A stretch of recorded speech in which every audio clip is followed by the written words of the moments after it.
नागपूर जिल्ह्यातील कुही तालुक्यात खरीप हंगामाच्या पार्श्वभूमीवर खत विक्रीतील कथित अनियमिततेचे प्रकरण समोर आले आहे।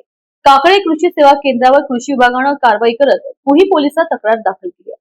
शेतकऱ्यांना खरीप हंगामात खताचा सुरळीत आणि नियमानुसार पुरवठा होणे अपेक्षित असताना काकडे कृषी सेवा केंद्रावरील खत विक्री व्यवहाराबाबत अनियमिततेचा आरोप करण्यात आलाय। या प्रकरणाची कृषी विभागाकडून तपासणी करण्यात आली। कृषी अधिकारी जारोंडे आणि जगदीश बेंडे यांनी संबंधित कारवाई केली।